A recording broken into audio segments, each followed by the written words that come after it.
സംഗീതം വളരെയധികം മൂഡുമായിട്ട് റിലേറ്റഡ് ആണെന്നൊക്കെയാണല്ലോ പറയപ്പെടുന്നത്. അങ്ങനെയാണെങ്കിൽ ഏറ്റവും നമ്മൾ സന്തോഷിക്കുന്ന ഒരു അവസരത്തിൽ പാടാൻ പറ്റുന്ന ഒരു പാട്ട് ഞങ്ങളുടെ ഗുരുവിൽ നിന്ന് തന്നെ നമുക്ക് തുടങ്ങണമല്ലോ, എന്നിട്ടല്ലേ അടുത്ത തലമുറയിലേക്ക് നമ്മൾ എത്തുള്ളൂ. എല്ലാവരും പറയും എൻ്റെ എത്ര പൂക്കാലം അതൊക്കെ നല്ല ഇതാണെന്ന്. പക്ഷെ എനിക്ക് എപ്പോഴും പാടാൻ പറഞ്ഞാൽ എനിക്ക് ഭയങ്കരമായിട്ട് പാടാൻ ഇഷ്ടമുള്ളൊരു സോങ്ങാണ് ഘനശ്യാമസന്ധ്യാ ഹൃദയം നിറയെ മുഴങ്ങി മഴവില്ലിൻ മാണിക്ക വീണ ഘനശ്യാമ സന്ധ്യാഹൃദയം. എനിക്കറിയില്ല, ഈ രാഗം എന്നെ ഭയങ്കരമായിട്ട് എന്നെ ക്യാപ്റ്റിവേറ്റ് ചെയ്യും. എനിക്കെന്തോ ആകാശം മുഴുവൻ ഇങ്ങനെ മണിവെച്ചോ എന്തോ എനിക്കറിയില്ല, എന്തോ ഒരു ഫീലിംഗ് ആ പാട്ട് കേൾക്കുമ്പോഴത്തേക്കും.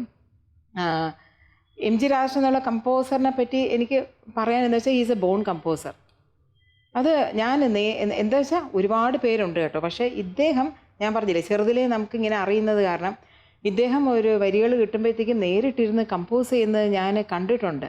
അതായത് ക്ലാസിക്കൽ വെൽ ട്രെയിൻഡ് ആണ് പുള്ളി, പക്ഷെ ഒരിക്കലും ഒരു രാഗം അതിനകത്തോട്ട് ഇമ്പോസ് ചെയ്യുന്നത് അത് യൂസ് ചെയ്യുന്നത് കണ്ടിട്ടില്ല. ഈ വരി കിട്ടുമ്പോൾ എന്ത് വരുന്നു അത് തന്നെയാണ്. എനിക്ക് ഏറ്റവും ഇഷ്ടം എന്ന് വെച്ചാൽ ലളിതഗാനം എന്ന് പറയുന്നത് ലളിതഗാനമായിട്ട് നിർത്തിയിട്ടുള്ള അതിന് കറക്റ്റ് ഡെഫിനിഷൻ കൊടുത്തിട്ടുള്ള ഒരു വലിയൊരു മ്യൂസിക് കമ്പോസറാണ്. മനസ്സിലൂടി വരുന്നത് സ്റ്റുഡിയോ വെച്ചിട്ട് ഒരു പാട്ട് യേശുദാസ് പാടി, ആ പാട്ട് മറക്കാനും ഒക്കില്ല. അത് ഈ പാടി തുടങ്ങിയപ്പോൾ തന്നെ അത് അന്നത്തെ യേശുദാസിൻ്റെ ശബ്ദം എന്ന് പറഞ്ഞാൽ അതൊരു രോമാഞ്ചമാണ്. ആ സ്റ്റുഡിയോയിൽ അത് കേട്ട് കഴിഞ്ഞപ്പോൾ കണ്ണ് നിറഞ്ഞുപോയി. എൻ്റെ ഒരു വരിയൊന്ന് മുള്ളി നോക്കാം. ഘനശ്യാമസന്ധ്യാഹൃദയം ഒരു മൈക്ക. ONV സാറിൻ്റെ ഒരുപാട് ലളിതഗാനങ്ങൾ എനിക്ക് ചെയ്യാനുള്ള ഭാഗ്യം കിട്ടിയിട്ടുണ്ട്. അങ്ങനെയുള്ള ആളുകളുടെ കവിതകൾ അല്ലെ പാട്ടുകൾ ചെയ്തുകൊണ്ടാണ് ഒരു കാലത്ത് ലളിതഗാനങ്ങൾ സമ്പന്നമായത്. പറയാതിരിക്കാൻ നിർത്തി. ഈ ഓടക്കുഴലേ ഓടക്കുഴലേ ഓമന താമര കണ്ണൻ്റെ ചുംബന പൂമത്ത് നുകർന്നവളെ, അദ്ദേഹത്തിൻ്റെ പാട്ട് ആദ്യം പാടി തരാമെന്നറിയോ? ചിത്രയുടെ ചേച്ചി ബീനയാണ് പാടിയത്. കേട്ടിട്ടുണ്ടോ പാട്ട്? ഓടക്കുഴലേ ഓടക്കുഴലേ ഓമന താമര കണ്ണൻ്റെ ചുംബന പൂമധു നുകർന്നവളെ, രാഗിണി നീ അനുരാഗിണി മറ്റൊരു രാധയോ രുക്മിണിയോ. മയങ്ങിപ്പോയി ഒന്നു മയങ്ങിപ്പോയി, അപ്പോൾ മധുമാസ ചന്ദ്രൻ വന്നു മടങ്ങിപ്പോയി. മയങ്ങിപ്പോയി ഒന്നു മയങ്ങിപ്പോയി. ബ്യൂട്ടിഫുൾ. ഭാസ്കര മാഷിൻ്റെ വരികളാ ഈ മയങ്ങിപ്പോയി എന്ന് പറയുമ്പോഴേ നമ്മളങ്ങ് മയങ്ങിപ്പോയി. ജയദേവൊക്കെ എവിടെ കേൾക്കുമ്പോൾ രാധയെ ഉറക്കമായി നിൽക്കുമ്പോൾ നമ്മൾ ആദ്യം അങ്ങ് ഉറങ്ങിപ്പോവും. അത് സത്യം പറഞ്ഞാൽ സഹാന രാഗം, നീലാംബരി പോലുമില്ല. നീലാംബരി എന്ന് പറഞ്ഞ രാഗമാണ് നമ്മൾ ക്ലാസിക്കലിൽ ഇറ്റ് ഈസ് മെൻ ഫോർ ഉറക്കത്തിന്. പക്ഷെ അങ്ങനെയല്ല, ദാറ്റ് ഈസ് കമ്പോസിങ്. എൻ്റെ ഇതിനകത്ത് വെച്ചാൽ അതുമാതിരി കവിതകൾ ട്യൂൺ, ഞാൻ ഇവരോട് എപ്പോഴും പറയും, കവിതകൾ ട്യൂൺ ചെയ്താൽ എപ്പോഴും സാഹിത്യത്തിനാണ് പ്രാധാന്യം. പിന്നെ അദ്ദേഹം MA മലയാളമായിരുന്നു, സ്റ്റുഡൻ്റ് ആയിരുന്നു, അച്ഛൻ്റെ സ്റ്റുഡൻ്റ് ആയിരുന്നു. അപ്പോൾ എപ്പോഴും ഞാൻ പറയും എന്ത് മിനിമം മ്യൂസിക്കാണ് ആ സാഹിത്യഭാവം, അതിൻ്റെ കണ്ടന്റ്, അതിൻ്റെ ഫീലിനെ ഹൈലൈറ്റ് ചെയ്യാൻ തക്കവണ്ണം ഉള്ള ഇതാണ് കൊടുക്കുന്നത്.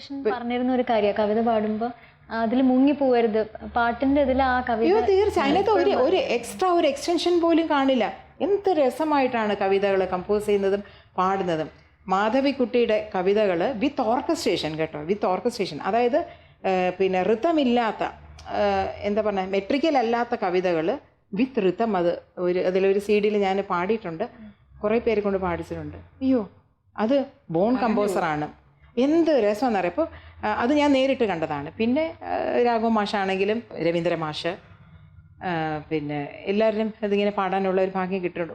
പറഞ്ഞതുമാതിരി ഓരോരുത്തരും ഓരോ ലെജൻസ് ആണ് കേട്ടോ. അതാണ് അവരുടെ യുണീക്നെസ്, ഇൻഡിവിജ്വാലിറ്റി എന്ന് പറയുന്നത്. അപ്പം അത് നമ്മൾ ഭയങ്കരമായിട്ട് എൻജോയ് ചെയ്യും.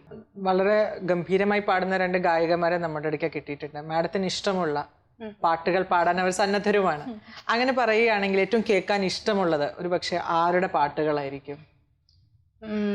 ഇഷ്ടമുള്ള പാട്ടുകൾ എന്ന് പറയുമ്പോൾ ഒരാളുടെ പറയാൻ ബുദ്ധിമുട്ടാവും. പറ്റില്ല. കാരണം അതുപോലെയുള്ള ഗായികമാരാണ് നമുക്ക് ഉണ്ടായിരുന്നത്. അപ്പം അങ്ങനെ കേൾക്കണമെന്നുണ്ടെങ്കിൽ 3-4 പാട്ട് പാടേണ്ടി വരും. ഒന്ന് ജാനകി അമ്മ, എനിക്ക് ഒരുപാട് ഇഷ്ടമുള്ളൊരു ഗായികയാണ്. സുശീലാമ്മയുണ്ട്, ലീലാമ്മയുണ്ട്, വാണിയമ്മയുണ്ട്. ഇവരുടെയൊക്കെ പാട്ട് കേൾക്കാൻ ഇഷ്ടമാണ്. അപർണയിലേക്ക് നമ്മൾ ഇതേ ചോദ്യം നീട്ടുകയാണെങ്കിൽ അപർണയുടെ ഏറ്റവും ഫേവറേറ്റ് ട്രാക്ക് ഏതായിരിക്കും? ഒരുപാടുണ്ട്.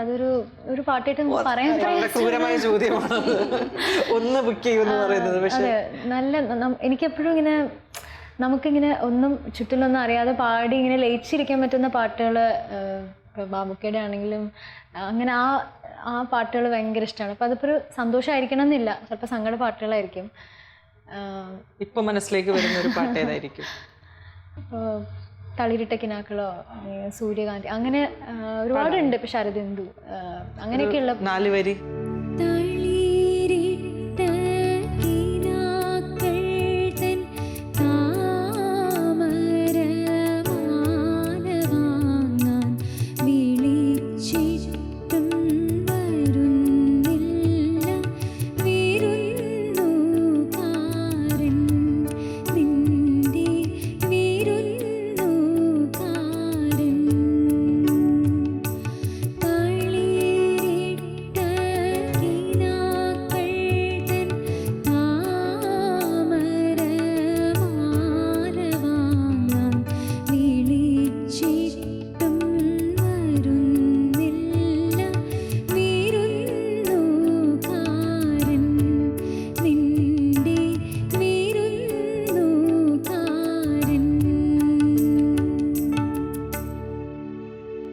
അതുപോലെ സുശീലാമ്മയുടെ ഒരുപാട് പാട്ടുകൾ ഇഷ്ടമാണ്.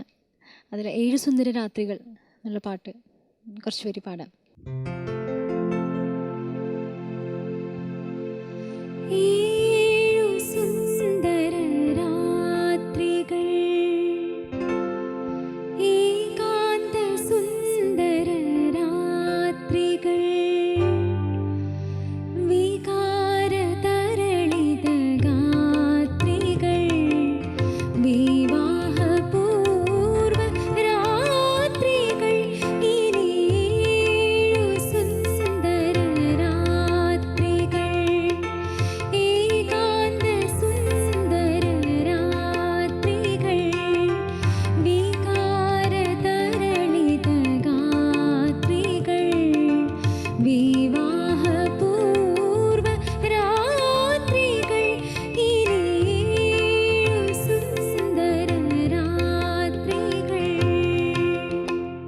ലീലാമ്മയുടെ ഒരുപാട് ഇഷ്ടമുള്ളൊരു പാട്ടാണ് കന്നി നിലാവത്ത്.